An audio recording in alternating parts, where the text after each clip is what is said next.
Everybody, welcome to Unit 3, Subunit 2.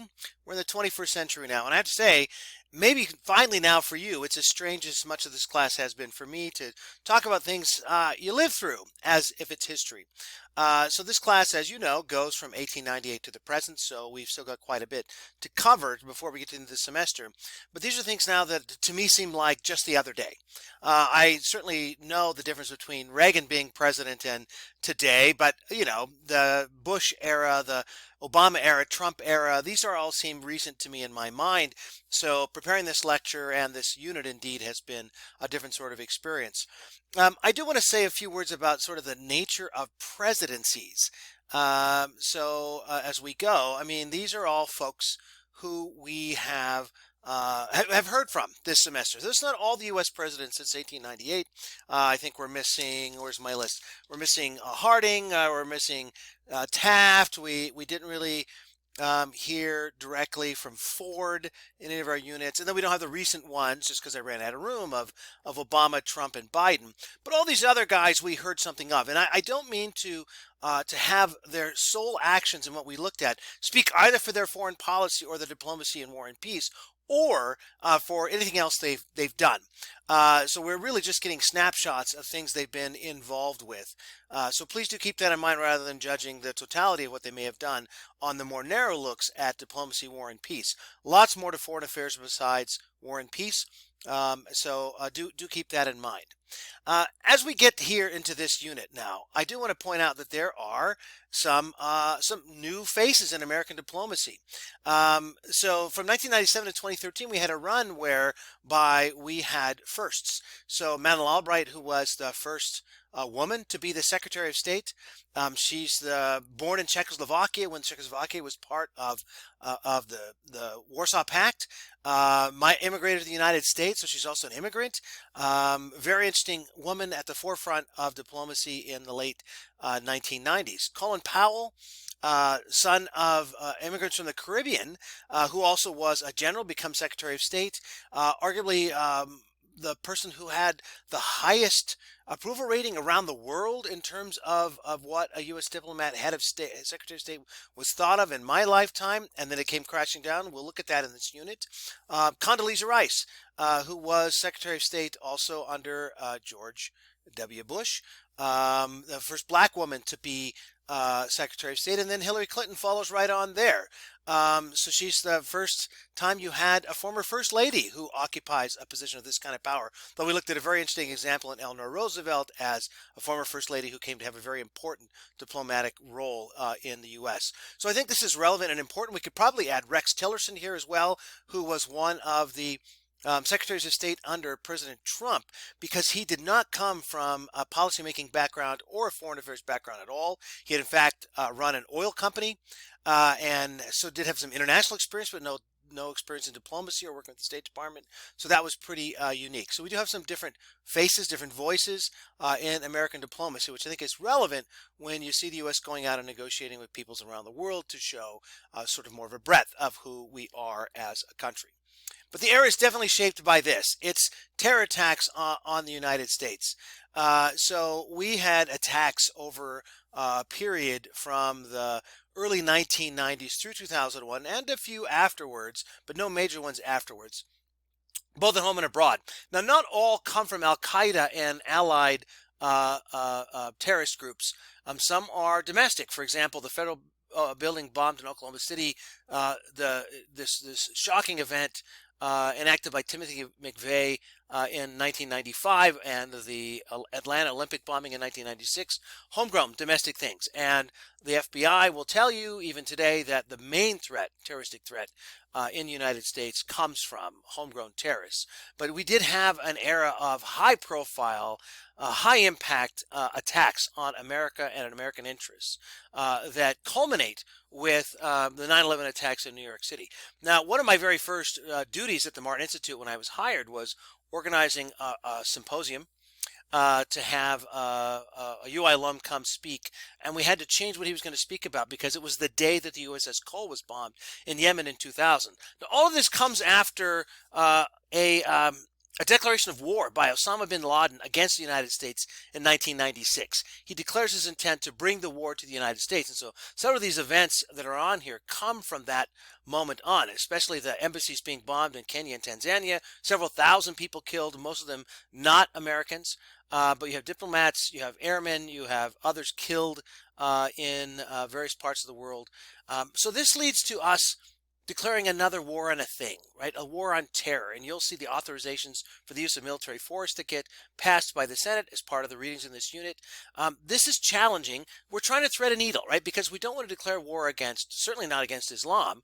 We don't want to imply that in any way. And we'll emphasize, as you'll hear President Obama do in one of these parts, that Muslims are the main victims of Al-Qaeda and other terroristic groups. But that we don't necessarily want to have declare war against a regime, but we end up having wars against regimes. It's against the concept of terror wherever it's at, because we want to be able to go different places. But that does, as with the war on drugs, make it difficult to have a strategic end and a victory. But much of what we do in the 21st century is geared towards combating terror. And 9/11 transforms us. As I mentioned in the intro lecture to subunit 1 of unit 3, that we feel very different in the 1990s, feeling good about ourselves, having won the Cold War. We don't yet have that shocking dash of reality that we get, but we get it on 9/11. So one of the questions that arises for us is, how do we approach multilateralism? In this first part of Unit 3, you'll see George H.W. Bush talking about the importance of working through our allies, using the Secretary General and his good offices at the UN to help negotiate positions for the United States to expand. Then we're going to expand NATO. We're going to do a lot of things in a multilateral fashion. Not a lot of unilateral, and certainly not what comes to be is our process of transactionalism, as there's an exchange of one thing for another. Here's a photo of George W. Bush and Colin Powell speaking. They try the diplomatic approach, certainly at the United Nations, and you'll watch 2 pieces with Colin Powell in this unit, one with him testifying to the UN Security Council, presenting the U.S. case for why we should be authorized under the UN Charter to invade Iraq. They don't buy it. And then, since our case turned out to be fraudulent, you'll hear him on a 10-year anniversary reflecting back on, he wasn't making a fraud, he was inadvertently making a fraudulent case that had been presented to him as if it was factual.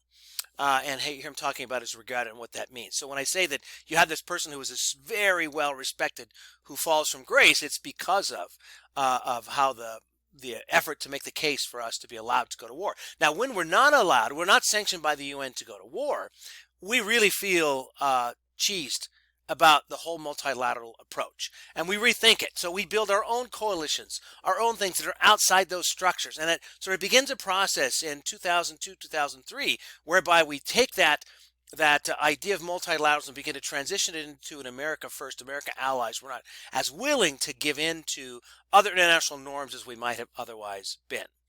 So it leads to wars in Iraq and Afghanistan, where we do build coalitions, but they're not traditional ones sanctioned in quite the same way. The Afghanistan war comes first, and it ends last. It's 2001 to 2022.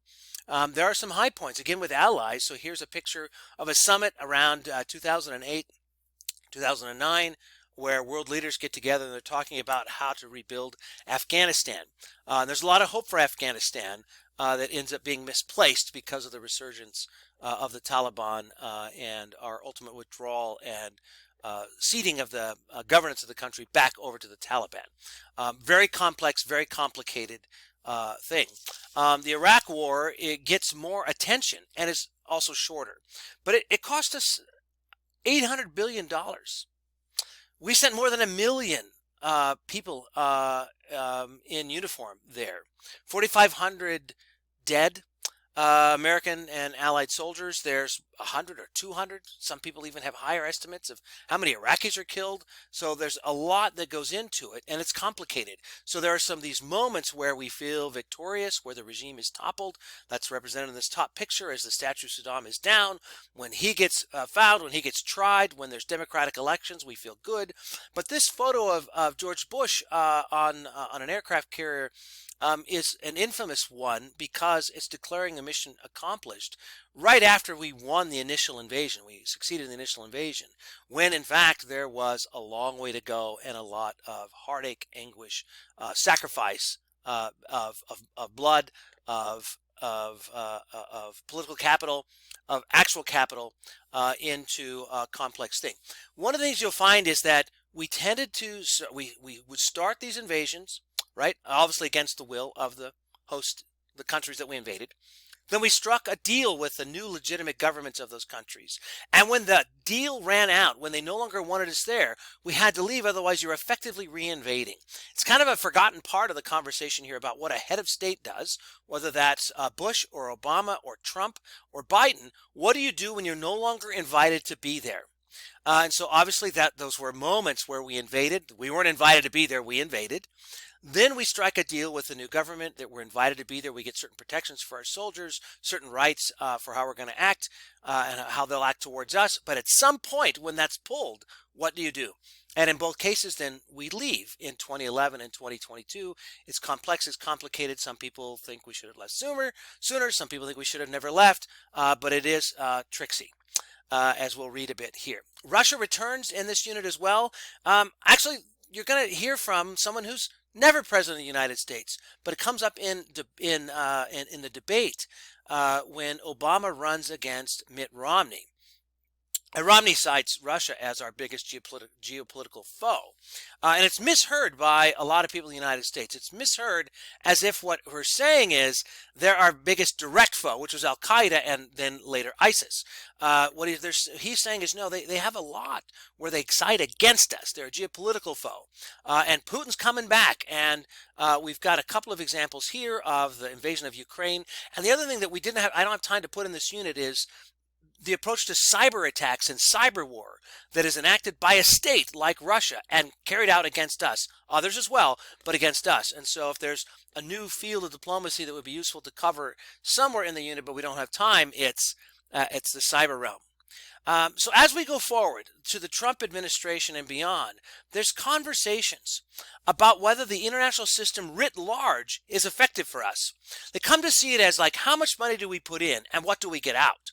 And there was a generation, several generations of diplomats and American leaders who came out of World War II, right? That memory of war was fresh, and they understood that there was a cost to us in terms of sovereignty and maybe actual dollars, where we participated in like this entire UN system, and that the system itself benefited us. And so if it cost more than we got out of it in direct benefits, we were okay with that because we felt that the system itself was a product and that we benefited.